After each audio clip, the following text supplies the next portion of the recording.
आज हम कुछ पैंडास फंक्शन देखेंगे जो हम लोग यूज़ करेंगे डेटा फ्रेम के साथ। और ये सारे जो फंक्शंस हैं हमें डेटा क्लीनिंग के, ठीक है, फिर मशीन लर्निंग के लिए हमें यूज़ होगा। तो सबसे पहले पैंडास फंक्शन शुरू करने से पहले मुझे पैंडास को इंपोर्ट करना होगा। तो इंपोर्ट करने के लिए मैं यहाँ पे लिखूँगा इंपोर्ट पैंडास एज पीडी। यहाँ पे मैंने एक एलियास उसका क्रिएट कर लिया है और यहाँ पे मैंने इसको इंपोर्ट कर लिया है। तो जल्दी से मैं क्या करता हूँ, मैं एक डेटा फ्रेम बनाने के लिए मैं एक डिक्शनरी बना लेता हूँ और इसमें मैंने नाम दे दिया नेम। और इसमें मैं एक लिस्ट बना देता हूँ, ठीक है, जहाँ पे मैंने कुछ नाम ले लिया यहाँ पे, ठीक है, अमित, सैम, ऐसे मैंने एक लिस्ट बना दिया। और यहाँ पे मैंने उनके एज के लिए भी एक यहाँ पे मैंने लिस्ट बना दिया, जैसे 23, 24, 22 ऐसा। ये मैंने डिक्शनरी बनाया है। अब इस डिक्शनरी से मैं क्या करूँगा, एक डेटा फ्रेम बनाऊँगा। तो data df1 is equal to data frame कैसे बनता है, pd डॉट डेटा फ्रेम बनाने के लिए हम लोग फंक्शन जो यूज़ करते हैं वो है डेटा फ्रेम, ठीक है। और इसके अंदर मैं क्या करूँगा, मेरा जो डिक्शनरी था वो पास कर दूँगा। यहाँ पे मैंने पास किया डेटा और यहाँ पे मैंने मेरे डेटा फ्रेम का नाम लिखा, ठीक है। यहाँ पे मेरा जो डेटा फ्रेम है वो रेडी है। अब यहाँ पे एक फर्स्ट फंक्शन मैं बताता हूँ। फर्स्ट फंक्शन है ऑल फंक्शन, ठीक है। ऑल फंक्शन का काम क्या है कि ये कॉलम वाइज चेक करेगा आपका सब डेटा, ठीक है। और अगर उसे सारे कॉलम में या फिर सारे रो में उसे कुछ वैल्यू मिला तो उसे वो एज ट्रू कंसिडर करेगा और अगर कुछ नहीं मिला तो फॉल्स कंसिडर करेगा, ठीक है। जैसे देखो यहाँ पे अगर मैं लिखूँ मेरा जो डेटा फ्रेम है df1 डॉट ऑल, ठीक है। यहाँ पे देखो उसने नेम कॉलम के आगे लिखा है ट्रू और एज कॉलम के आगे लिखा है ट्रू। इसका मतलब क्या है कि जो नेम कॉलम है इसके अंदर सारे वैल्यू प्रेजेंट है, जैसे अमित, सैम, रोहन, ठीक है। तो सारे वैल्यू यहाँ पे प्रेजेंट है तो उसने कर दिया ट्रू। एज में भी सारे वैल्यू प्रेजेंट है तो इसने कर दिया ट्रू। अगर इसमें से कोई एक वैल्यू भी मिसिंग होता किसी एक रो में, जैसे मान लो यहाँ पे रोहन है, यहाँ पे मैंने एम्प्टी स्ट्रिंग कर दिया, ठीक है, इसे रन किया, जैसे यहाँ पे एम्प्टी स्ट्रिंग आया। अब क्योंकि यहाँ पे एम्प्टी है तो यहाँ पे क्या करेगा, जो नेम है उसे वो क्या कर देगा, फॉल्स कर देगा। तो ऑल फंक्शन जो है यहाँ पे क्या कर रहा है, ये चेक कर रहा है कॉलम वाइज कि सब वैल्यू उसमें प्रेजेंट है कि नहीं है, ठीक है। तो ऑल फंक्शन का काम क्या है, ऑल फंक्शन का काम है चेक करना, चेक्स कॉलम वाइज, ठीक है। कॉलम वाइज चेक करेगा if all the values are true. True यानी कि उसके अंदर कुछ वैल्यू होना चाहिए। जैसे यहाँ पे अमित यहाँ पे वैल्यू है तो इसका मतलब इसको वो एज अ ट्रू कंसिडर करेगा और यहाँ पे वैल्यू नहीं है तो इसे वो एज फॉल्स कंसिडर करेगा। तो एक पूरे कॉलम में, ये पूरा कॉलम है, सारे वैल्यू क्या होने चाहिए, ट्रू होने चाहिए। अगर सारे वैल्यू ट्रू है तो यहाँ पर जो मेरा नेम है यही भी आ जाएगा ट्रू। अगर एक भी वैल्यू यहाँ पे फॉल्स मिला तो यहाँ पर आ जाएगा फॉल्स, ठीक है। ये बेसिक फंक्शन है ऑल। सिमिलरली ऐसे ही एक फंक्शन है जैसे हम जिसका है नाम एनी फंक्शन, ठीक है। ये एनी फंक्शन क्या करेगा, सेम देखो यहाँ पे डेटा फ्रेम लिया मैंने, यहाँ पे लिखा एनी और यहाँ पे मैंने इसको रन किया। अब देखो यहाँ पे ट्रू आ गया, ठीक है। अभी भी हमारा एक डेटा एम्प्टी है लेकिन फिर भी यहाँ पे क्या आया, ट्रू आया। इसका मतलब क्या है, एनी फंक्शन जो है वो चेक करता है कि कोई एटलीस्ट मिनिमम एक वैल्यू तो होना चाहिए जिसका वैल्यू क्या है, ट्रू है। जैसे यहाँ पे मेरे नेम कॉलम में दो वैल्यू है जिसका जो क्या है, ट्रू है, ठीक है। एटलीस्ट वन बोला है। तो अगर मैं ये इससे भी हटा दूँ, ठीक है, ये सैम को भी हटा दिया मैंने, ये सब रन करता हूँ मैं अभी। अब ये एनी में देखो अभी भी ये ट्रू आ रहा है जबकि इसमें दो एम्प्टी है। तो यहाँ पे चेक कर रहा है any one value should be true, ठीक है, एनी वन वैल्यू। अब अगर मैं ये वाला वैल्यू भी हटा दूंगा यहाँ से, ठीक है, अब सारे वैल्यू एम्प्टी हो गए। अब क्योंकि सारे वैल्यू एम्प्टी हो गए तो ये क्या कर देगा, एनी में चेक करेगा और उसको फॉल्स कर देगा, ठीक है। ऑल और एनी में डिफरेंस क्या है, ऑल चेक करेगा कि सारे वैल्यू ट्रू होने चाहिए, एनी चेक करेगा कि any one value should be true, ठीक है, मिनिमम वन वैल्यू। तो यहाँ पे मैं जाता हूँ, यहाँ पे मैं फिर से मेरा डेटा यहाँ पे मैं लिख देता हूँ, ठीक है। ये मेरा आ गया ऑल और ये मेरा आ गया एनी, ठीक है।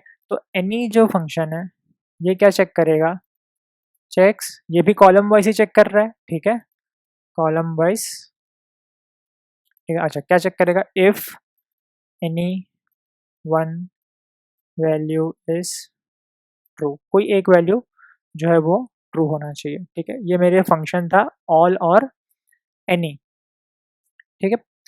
अब मैं क्या करता हूँ, मैं सिमिलर एक और डेटा फ्रेम बना दूँ। जैसे यहाँ पे मैंने df1 बनाया है मैंने, ठीक है।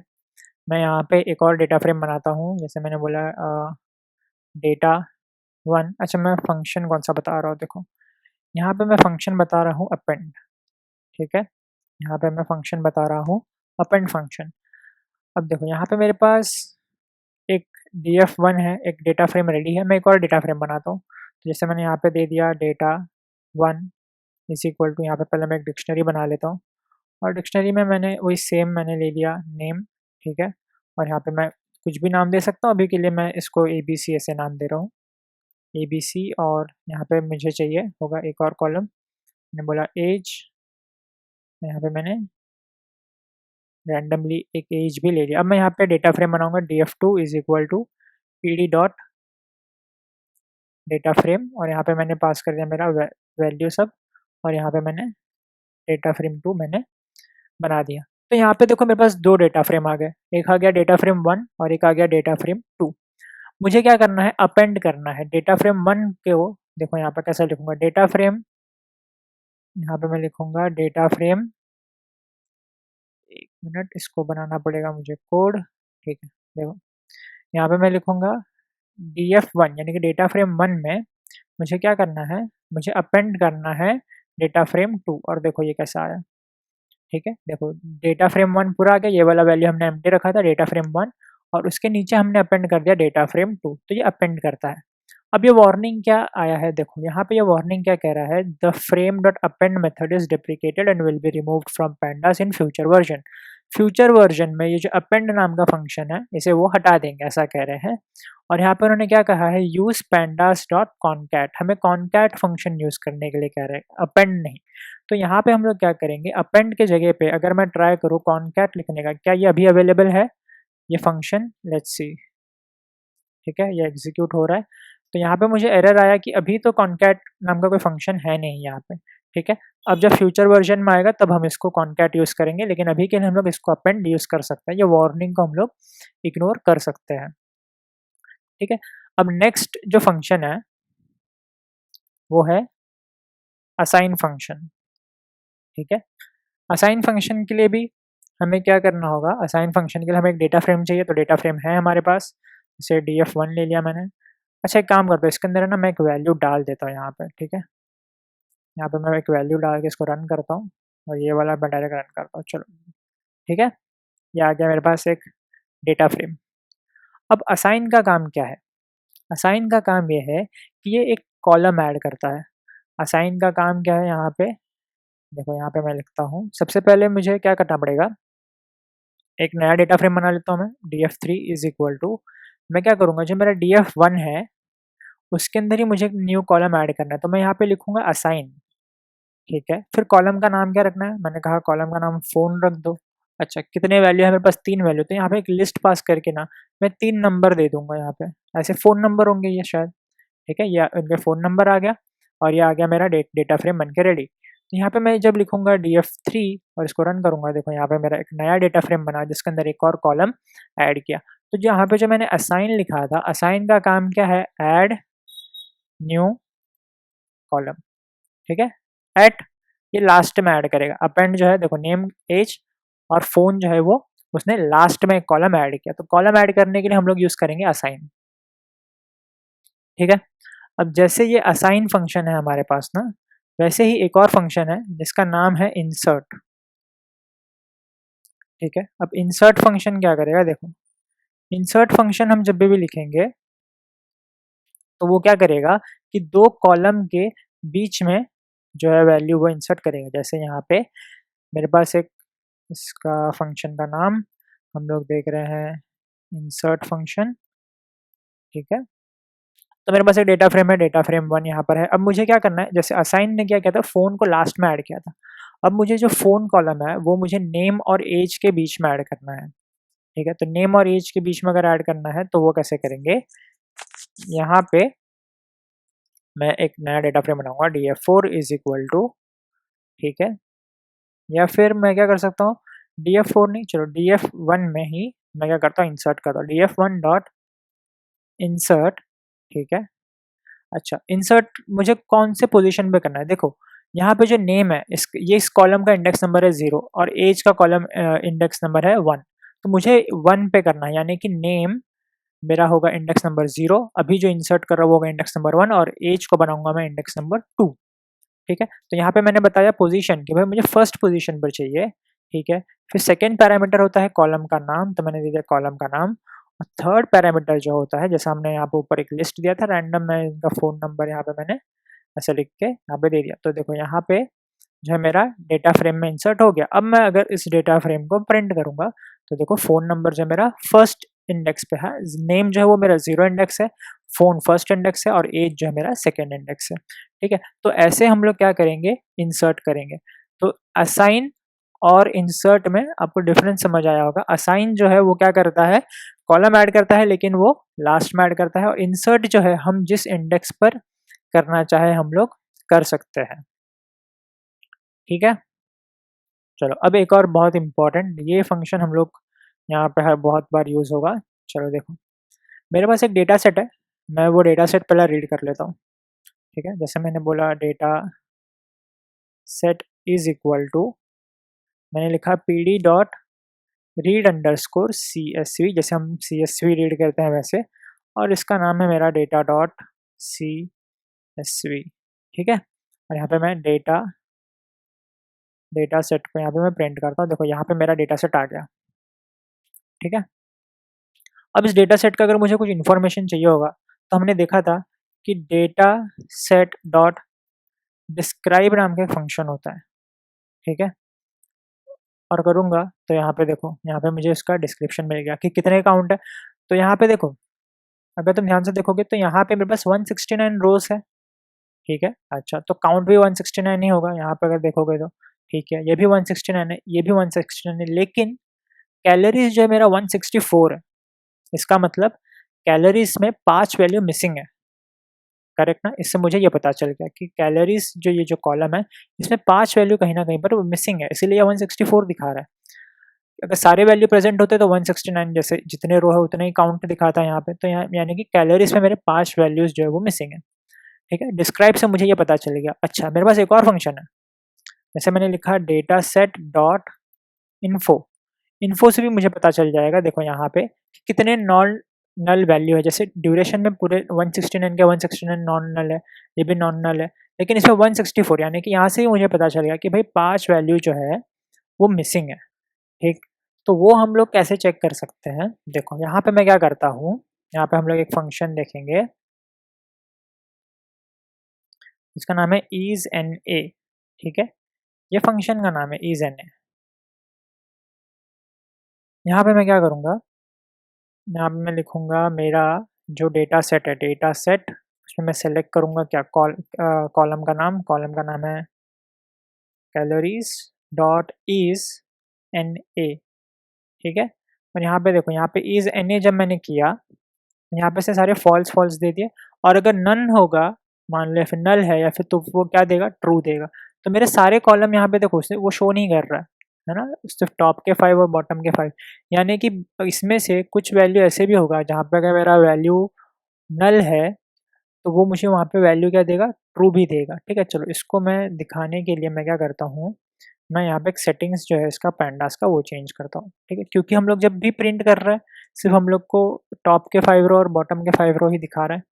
ठीक है, पैंडास में एक सेटिंग है जहाँ पे मैं कर सकता हूँ P D dot options dot display dot max underscore rows. ठीक है, इसका मतलब क्या है कि भाई मैक्सिमम कितना रो दिखाना चाहिए, जैसे यहाँ पे मैक्सिमम वो 10 रोज ही दिखा रहा है, डिफॉल्ट 10 ही होता है। मैं क्या करता हूँ, इसको 200 कर देता हूँ। ठीक है, क्योंकि मेरा यहाँ पे 169 है। ठीक है, तो इसको मैं 170 कर देता हूँ, चलो। ठीक है, तो 170 रोज अभी मुझे वो दिखाएगा। अब अगर मैं यहाँ पे इज एन ए करूँगा, देखो यहाँ पे मुझे सारे यहाँ पे मेरे 170 के 170 रो सारे आ गए। ठीक है, अब इज एन ए क्या करता है, देखो ये चेक करेगा क्या फर्स्ट वाला वैल्यू एन ए है क्या, नहीं तो फॉल्स फॉल्स फॉल्स, देखो यहाँ पे फॉल्स उसने दे दिया। 17th वैल्यू ट्रू दिया है, यानी कि 17th रो पे हमारा वैल्यू क्या है, एन ए है। जैसे हमने बताया था 5 वैल्यू मिसिंग है, तो 17th रो वाला मिसिंग है, इसीलिए इज एन ए वहाँ पे दिखाया ट्रू। ठीक है, फिर और नीचे जाऊँगा, देखो यहाँ पे भी एक ट्रू मिला मुझे। 1 मिनट, ये सर्च हो गया। ठीक है, यहाँ पे भी एक ट्रू मिला। फिर और थोड़ा मैं नीचे जाता हूँ, देखता हूँ यहाँ पे, देखो यहाँ पे भी एक ट्रू मिला है मुझे। ठीक है, तो ऐसे मेरे पास 5 वैल्यू होंगे। देखो यहाँ पे भी एक मिल गया मुझे। ठीक है, ऐसे 5 वैल्यू मुझे यहाँ पे मेरे मिलेंगे। ठीक है, तो ईज एन ए क्या काम करेगा, ईज एन ए चेक करेगा कि भाई वो कहीं नैन तो नहीं है। ठीक है, नैन मतलब NAN, नॉट अ नंबर। ठीक है, तो ये हम लोग चेक करेंगे। अच्छा, मुझे अगर सारे कॉलम्स सारे रोज देखने हैं जहाँ पे मेरा वैल्यू जो है वो नैन है, तो कैसे करेंगे, डेटा सेट। ठीक है, डेटा सेट लिखा मैंने। अब इसके अंदर देखो, ध्यान से देखो मैंने कैसे लिखा, डेटा सेट का सेम ऊपर जो लिखा है मैंने, सेम वही चीज़ यहाँ पे लिख रहा हूँ, calories dot is N A. ठीक है, ये फंक्शन को इसके अंदर कॉल किया। तो यहाँ पे क्या हुआ, यहाँ पे उसने देखो सारे वो रो सेलेक्ट कर लिए जहाँ पे वैल्यू क्या है, नैन वैल्यू है। ये समझ आया। ठीक है, तो हमने लिखा डेटा सेट में से वो सारे सेलेक्ट करो जहाँ पे वैल्यू नैन है मेरा। I hope is N A function जो है वो समझ आया होगा।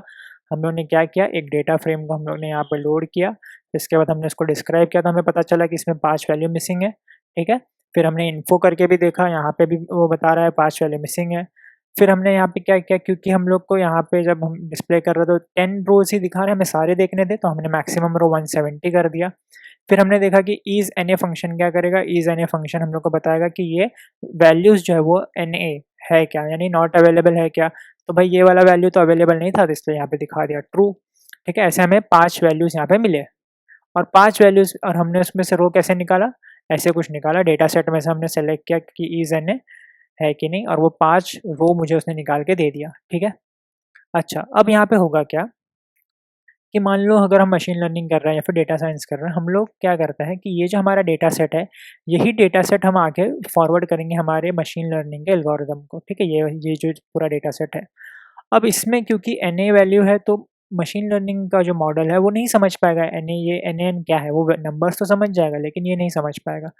तो हमारी रिस्पॉन्सिबिलिटी यहाँ पे क्या है कि हम लोग को ना ये जो सारे रोस है जिसके अंदर 9 वैल्यूज है, ये सब हम लोग को हटाना पड़ेगा। ठीक है, या तो इसमें कुछ वैल्यू फिल कर दो, या फिर इसमें से वैल्यू जो है कुछ हटा दो। तो मैं क्या करता हूँ, यहाँ पे मैं एक नया एक कॉपी बनाता हूँ सिर्फ उसका, data set 1 is equal to data set. ठीक है, सेम ही बना दिया मैंने, क्योंकि इसमें मैं कुछ इसमें ड्रॉप करने वाला हूँ मैं।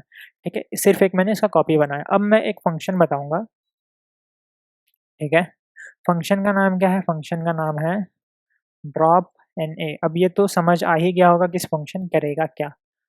ये फंक्शन क्या करेगा कि ये सारे जो मेरे कॉलम है, सॉरी रोज है 5, जहाँ जहाँ पर भी NaN है, वो सारे क्या कर देगा, डिलीट कर देगा। ठीक है, तो मैंने इसीलिए एक नया बनाया था, डेटा सेट 1 डॉट, यहाँ पे मैं लिखूँगा ड्रॉप एन ए। ठीक है, सिंपल ये लिखा।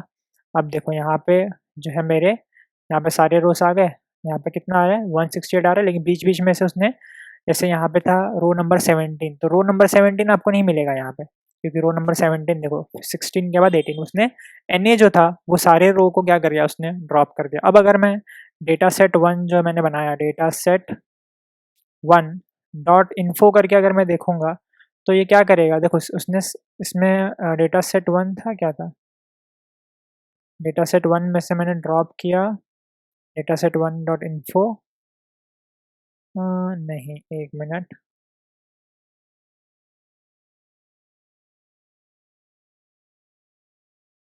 अच्छा ड्रॉप होने के बाद हमने इसको सेव ही नहीं किया ना किसी वेरिएबल में, तो यहाँ पे मैं क्या करता हूँ, डेटा सेट 2 कर देता हूँ। ठीक है, यहाँ पे मैंने इसको किया, और यहाँ पे मैं कर देता हूँ डेटा सेट 2। डेटा सेट 2 में देखूंगा ना, तो यहाँ पे देखो इसने सारे वैल्यू यहाँ ड्रॉप किए, ड्रॉप करके एक नया डेटा फ्रेम यहाँ पे मुझे दे दिया, और उसके अंदर वैल्यू कितने हैं, 164 वैल्यू है, सब में 164 है, क्योंकि पूरा रो डिलीट हुआ ना। तो यहाँ पे भले ड्यूरेशन में वैल्यू था, लेकिन ये पूरा रो डिलीट हो गया, तो वो उसको अफेक्ट करेगा, तो यहाँ पे मेरा जो एक रो है पूरा हटा देगा वो। ठीक है, तो ये मेरा काम करेगा drop N A. Drop N A क्या करेगा, जितने भी मेरे एन ए कॉलम थे सबको क्या कर देगा, वो ड्रॉप कर देगा। लेकिन ड्रॉप करना हमेशा एक अच्छा ऑप्शन नहीं होता, क्योंकि मान लो आपके पास डेटा अगर कम है, तो और उसमें बहुत सारे ऐसे नैन वैल्यूज़ है आपने ड्रॉप कर दिया, तो फिर आपके पास डेटा सफिशिएंट बचेगा ही नहीं बाद में, ठीक है? तो इसलिए हम क्या कर सकते हैं, मैं क्या करता हूँ कि ये जो NaN वैल्यूज़ मुझे मिला है, यहाँ पे मैं इसको ड्रॉप करने से अच्छा है कि मैं यहाँ पे कुछ वैल्यूज़ मैं डाल देता हूँ, ठीक है? अब वो वैल्यूज़ कैसे डालेंगे? उसके लिए हमारे पास एक फ़ंक्शन है,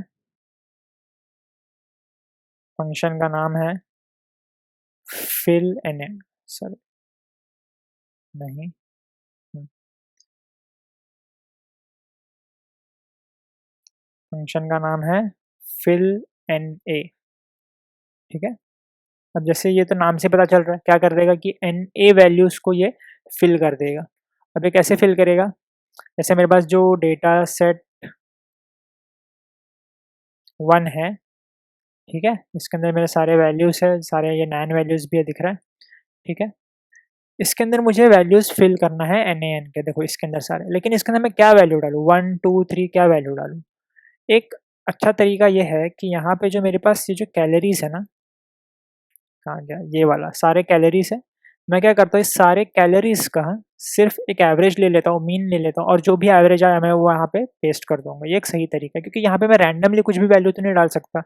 तो मुझे क्या करना पड़ेगा कि मैं पहले सेलेक्ट करता हूँ कैलोरीज़, ठीक है? मैंने यहाँ पे कैलोरीज़ सेलेक्ट किया, स्पेलिंग मिस्टेक कर दिया मैंने, सी कैपिटल आएगा, यहाँ पर आएगा सी, ठीक है? यहाँ से मैंने सारे कैलोरीज़ सेलेक्ट किए और फिर सेलेक्ट करने के बाद मैं क्या करूँगा, इस पे मैं इसका मीन निकाल लूँगा, ठीक है? यहाँ पे मुझे मिल गया उसका मीन, यानी कि 375 मुझे मीन मिल रहा है। तो मैं क्या करूँगा, यहाँ पे मैं बनाऊँगा एक डेटा सेट 5 नाम से बना दूँ शायद, चलो। और यहाँ पे मैंने क्या, data set 1 dot fill NA, और फिल NA में मैं वैल्यू डाल देता हूँ 375, ठीक है? ये 375 वैल्यू मुझे कैसे मिला ये समझ आया होगा, मैंने यहाँ पे इसका एवरेज ले लिया, ठीक है? इसको प्रिंट करता हूँ। देखो यहाँ पे मुझे अभी एक भी जो वैल्यू है वो नल नहीं मिलेगा। अगर मैं यहाँ पे करूँगा डेटा सेट 5 डॉट इन्फो, अगर मैं करूँगा तो यहाँ पे मुझे 169 के सारे वैल्यू वो भी नॉन नल मिले, ठीक है? ये था मेरा fill NA फंक्शन। तो ड्रॉप NA और fill NA आई होप समझ आया होगा, ठीक है? अब इसके बाद जो एक इम्पोर्टेंट फंक्शन है, कुछ-कुछ देखना है हमें, वो है जैसे अगर मान लो कोई एक डेटा सेट है, ठीक है? हमको चेक करना है कि वो उसके अंदर कुछ डेटा है भी कि नहीं है, तो कैसे चेक करेंगे? यहाँ पे लिखूँगा डेटा सेट 5 डॉट एम्प्टी, ऐसे करके चेक करूँगा और यहाँ पे उसने फॉल्स दिखा दिया। क्यों? क्योंकि डेटा सेट मेरा एम्प्टी नहीं है ना, इसके अंदर वैल्यू है। अगर एम्प्टी होता तो यहाँ पे आता ट्रू, ठीक है? एक एम्प्टी नाम का एक फंक्शन है, ये चेक कर सकते हैं और हम लोग ये भी चेक कर सकते हैं। जैसे मैंने कहा कि डेटा सेट 5 जो है, ठीक है? इक्वल्स डॉट ला के इसका से इक्वल्स मेथड है। इक्वल्स अगर मैं करूँ डेटा सेट 4 फंक्शन 4 नाम से कोई डेटा सेट है? डेटा सेट 2 है ना? ठीक है, चलो मैं यहाँ पे करता हूँ डेटा सेट 2। तो यहाँ पे क्या करेगा, चेक करेगा कि डेटा सेट 5 और डेटा सेट 2 इक्वल है क्या? फॉल्स है, इक्वल नहीं है। क्योंकि यहाँ पे तो हमने सारे नैन वैल्यूज़ को क्या कर दिया था, फिल कर दिया था और इस वाले में हमारे पास अभी भी नैन वैल्यूज़ प्रेज़ेंट है, डेटा सेट 2 में, ठीक है? और यहाँ पे देखो 164 ही रोज़ है, यहाँ पे हमारे पास पूरे 169 के 169 रोज़ है, तो इक्वल तो नहीं है। तो यहाँ पर इसीलिए क्या आ गया, फॉल्स आ गया। अब एक बहुत इम्पोर्टेंट चीज़, अगर मुझे डेटा सेट में से कुछ फ़िल्टर करना होगा, यहाँ पे डेटा डॉट मैंने लिखा फ़िल्टर, एक फ़ंक्शन है, ठीक है? और यहाँ पे मैं पास करता हूँ आइटम्स इज़ इक्वल टू, और यहाँ पे मैं पास कर सकता हूँ कॉलम का नाम, ठीक है? जैसे यहाँ पे मिला मुझे ड्यूरेशन, यहाँ पे मैंने पास कर दिया कैलोरीज़। तो यहाँ पे क्या होगा, मुझे अच्छा डेटा सेट 1 ना, डेटा सेट 1, ठीक है? देखो यहाँ पे मेरे पास सिर्फ़ वो कॉलम्स आ गए। अब इसी सेम यही चीज़ को हमने पहले भी देखा हुआ है। अगर फ़िल्टर मेथड नहीं यूज़ करना है तो डेटा सेट 1 और यहाँ पे डबल ब्रैकेट लगा के, ठीक है, स्क्वायर ब्रैकेट लगाना है ऐसे, और यहाँ पे मैं ड्यूरेशन और यहाँ पे मैं नाम दे सकता हूँ कैलोरीज़। तो जो भी यूज़ करना है, फ़िल्टर यूज़ करना है या फिर ऐसे डायरेक्ट 2D अरे में हम लोग को बना के लिखना है, हम लोग कर सकते हैं, फ़िल्टर यूज़ करो या फिर सेट यूज़ करो। ठीक है, तो ऑलमोस्ट हमने सारे इम्पोर्टेंट जो फंक्शंस है वो तो हम लोग ने कवर कर ही लिया है। और इसमें से अगर हम लोग को एक और चीज़ हम लोग जहाँ जो हम लोग मोस्टली यूज़ करते हैं, वो है कि मान लो मुझे वो सारे डेटा चाहिए जिसका कैलोरीज़ 300 के अबव है। तो ऐसे कंडीशंस हम कैसे यूज़ करेंगे डेटा फ्रेम के पास? तो सबसे पहले हम लोग को कौन-सा डेटा फ्रेम चाहिए? तो मैंने बोला डेटा सेट 1।